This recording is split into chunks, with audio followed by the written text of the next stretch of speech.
हाँ नमस्कार। हमारे सामने आज एक जन स्वराजी नेता उपस्थित हैं, संजीत सिंह। हम इनसे कुछ चर्चा करेंगे। नमस्कार। तो नेताजी, आप ये बताइए कि आजकल बिहार में चुनाव नज़दीक आने वाले हैं, तो जैसे कि बिहार में दो गठबंधन है, हाँ? तो आपकी पार्टी अगर जीतती है तो क्या वो गठबंधन में जाएगी या अकेले सरकार बनाएगी? मेरी पार्टी अगर जीतती है तो वो अकेली सरकार बनाएगी। रह गया बात गठबंधन की, तो मेरी पार्टी गठबंधन करेगी, लेकिन गठबंधन किससे करेगी? कोई पार्टी से नहीं करेगी। मेरी पार्टी जन सुराज, मेरी पार्टी बिहार के युवाओं के साथ गठबंधन करेगी, बिहार के महिलाओं के साथ गठबंधन करेगी, बिहार के बुजुर्गों के साथ गठबंधन करेगी, बिहार के आम आवाम से गठबंधन करेगी, बिहार के समुचित जनता से गठबंधन करेगी मेरी पार्टी। अच्छा, ये बात जहाँ तक आप बताएंगे ये लोग से गठबंधन करेगी, तो ये गठबंधन तो आपको मोरल सपोर्ट देगी, लेकिन आपको सीट चाहिए। वो सीट ये जनता बिल्कुल इसका सपोर्ट, तो अगर आपको बहुमत के लायक सीट नहीं मिलती तो आप किस पार्टी से गठबंधन करेंगे? जैसा कि आजकल है कि गठबंधन की राजनीति है। बिल्कुल सही बोला है। मेरी पार्टी तो 243 में से, हमारे देखने से, मेरी अनुभव से 200 पार कर रही है।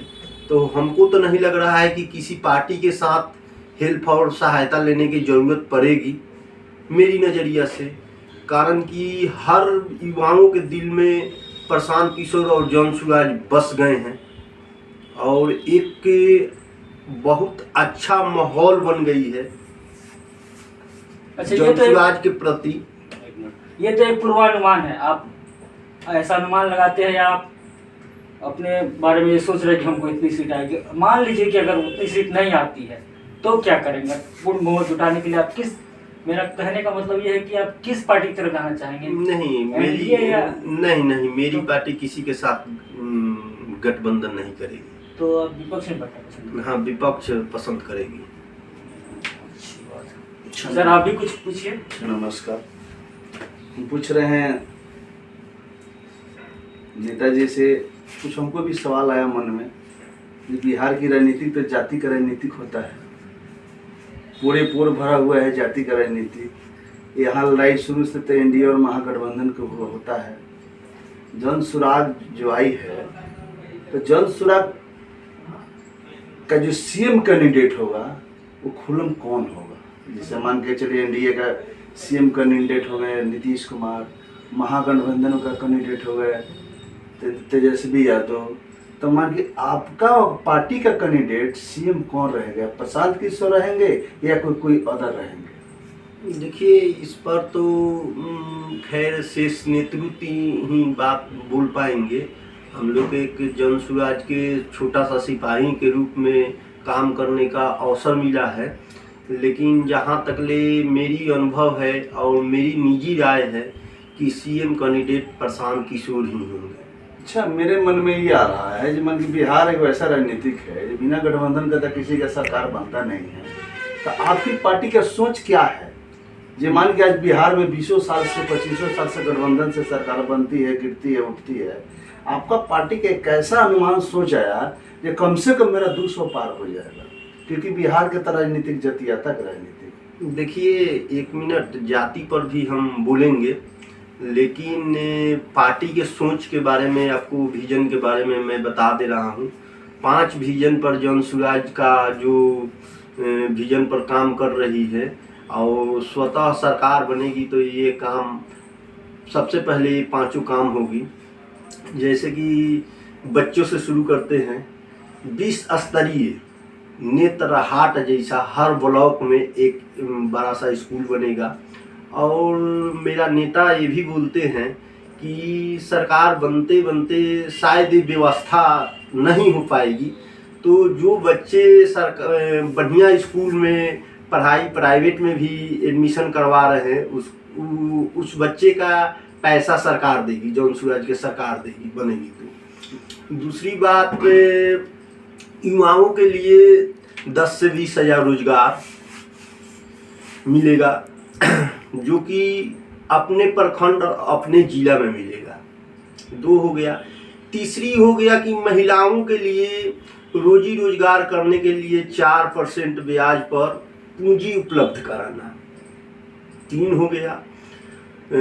चौथी हो गया कि किसानों के लिए अच्छी व्यवस्था करना, कि देखिए खाली गेहूं और मक्का बोने से किसान की आय बढ़ेगी नहीं, उसके लिए यूनिक खेती कराना पड़ेगा किसानों की आय बढ़ाने के लिए। तो किसानों के लिए एक अच्छा व्यवस्था करना। 4 हो गया। 5वां हो गया कि बिहार सरकार मात्र 400 रुपया भीख के तौर पर बुजुर्गों के या महिलाओं के 60 वर्ष से ऊपर हो गया है, उसको मात्र 400 रुपया बिहार सरकार देती है, जो कि अदर प्रदेश में कहीं 400 रुपया नहीं मिलती है। वो दिल्ली देख लीजिए, हरियाणा देख लीजिए, पंजाब देख लीजिए, मैंने जो प्रदेश है मतलब 1000 से ऊपर ही मिल रहा है। लेकिन बिहार एकमात्र ऐसा राज्य है कि जो कि बुजुर्गों के लिए मात्र 400 रुपया बिहार सरकार वृद्धा पेंशन के तौर पर बुजुर्गों के देती है। तो 5 विजन पर जन सूरज काम कर रहे हैं। अच्छा, एक सवाल और पूछना है। लेकिन अब जाति के बात बोले हैं तो 1 मिनट जाति के बारे में भी हम बता देना चाह रहे हैं आपसे कि ये बताइए हमको कि 2014 में मोदी जी के बिहार में हम कितना जाति है, ये बताइए हमको। मोदी जी के जाति है बिहार में? बिहार में तो मोदी है? जाति नहीं। तो उस समय 40 में से 39 सीट जीतने का काम किया बीजेपी। तो हमको तो नहीं लग रहा है कि जाति बिहार में है, लेकिन एक समाज ने इसको हवा बना लिया है कि जाति बेसिस में जन सूरज क्या लाएगा, कितना सीट लाएगा, जन सूरज सक्सेस करेगा कि नहीं, नाना प्रकार के लोग सवाल करते हैं। लेकिन हमको तो नहीं लग रहा है कि मोदी जी के जात के बारे में आपको जानकारी है तो बताइए। अच्छा नेताजी, एक चीज हम और पूछना चाह रहे हूँ, तो हम लोग चर्चा चलते रहेगा।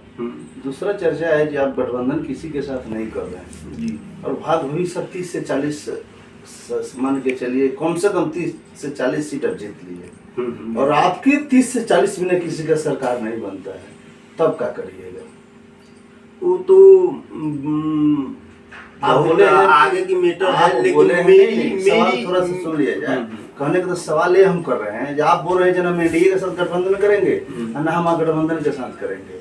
अगर आप 30 मान के 200 का आपका टारगेट है, 200 पर टारगेट है, अगर आप मान के चलिए 30 से 40 50 जो भी सीट जीत गए, अब आपके बिना किसी का सरकार नहीं बन रहा है, तो उस समय क्या करिएगा? नहीं, तो मेरी पार्टी गठबंधन करने की अभी विचार भी नहीं बनाई है और न भविष्य नहीं करेगी तो राष्ट्रपति शासन लागू होगा, फिर चुनाव होगा दोबारा। जब गठबंधन में आप लोग जाने का कोई विचार नहीं है, कोई इस पर या चुनाव से पहले हो या चुनाव के बाद हो, इसका नेता स्पष्ट बता दिए हैं। सूत्रधार जन सूरज के प्रसाद। चलिए, बहुत थैंक्स, बहुत अच्छा रहा प्लान, आगे बढ़ते चले सब लोग।